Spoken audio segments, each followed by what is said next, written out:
Alright, here's the video everyone wanted. Walk around of the Death Kart, as the previous owner dubbed it. Since owning it, we have flipped it probably, I don't know, half a dozen times. I've done modifications to it. The front wheels had a lot of camber. I've reinforced the wheelie bar and put different carb on it. So it's kind of a blast, I'm not gonna lie. I started off by fixing the camber in the front. The front wheels were really cambered in. What I originally was going to do was cut the pipe right there, which I did, and I was going to try to beat each side down.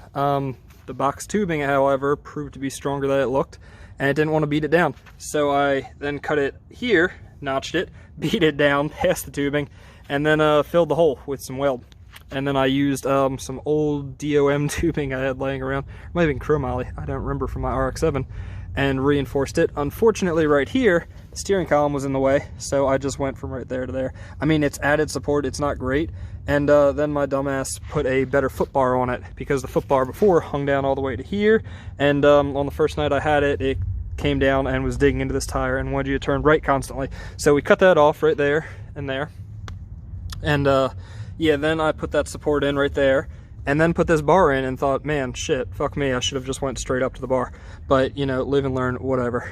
So now we have a foot bar, steering's been reinforced, I need to fill that hole back in.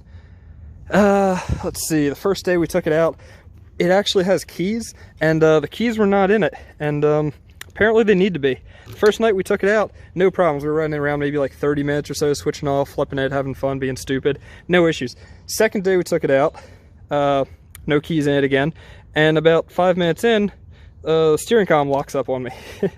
So the keys need to be in it so the steering column doesn't lock. I don't know why I didn't do it the first night, but if the keys aren't in it and turned, it will lock up on you and you can't turn.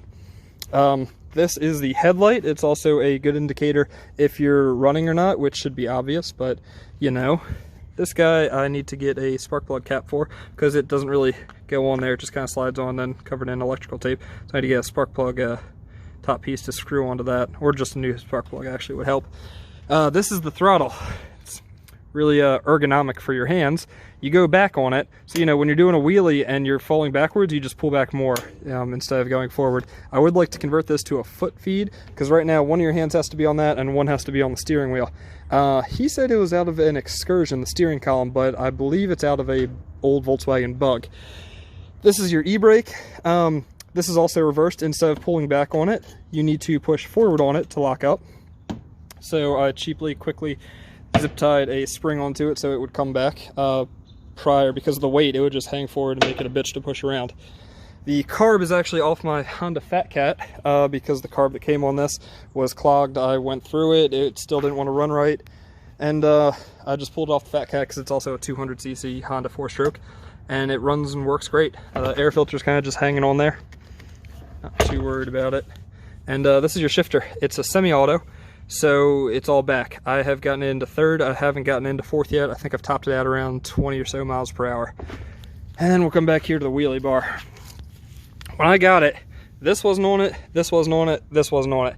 This piece was on it, which is part of the original. It goes all the way up there with the rebar. That's been reinforced by weld. And then I put this plate on it and this one on it. And it was all good until last night with two people on the cart, and we managed to flip it. This was straight, but not anymore. So today, actually like 20 minutes ago, I put this plate on it, re-welded it down here because it broke the weld to this guy. Put this plate on it to strengthen it, and then put this piece of angle iron or box steel tubing. Turned the MIG welder all the way up and did the best we could. I just took it out for a quick ride. It seems to be running pretty well. This is for a brake light. Move that back over.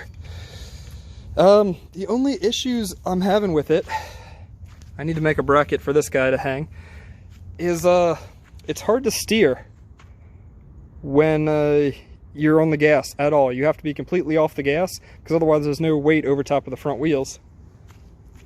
And you can't steer, so pretty much you need to get up to speed, and it's actually safer at speed than low speed. Low speed, it's just real touchy and it wants to wheelie, and all this thing is a wheelie machine. But you pretty much have to get up to speed and then let off of it and make your turn and then get back on it. You can't really be accelerating or giving it any gas at all while in a turn. I'll set you up here on the back of the flatbed. I don't have a cool case to hold this forward. And fire it up. Cool.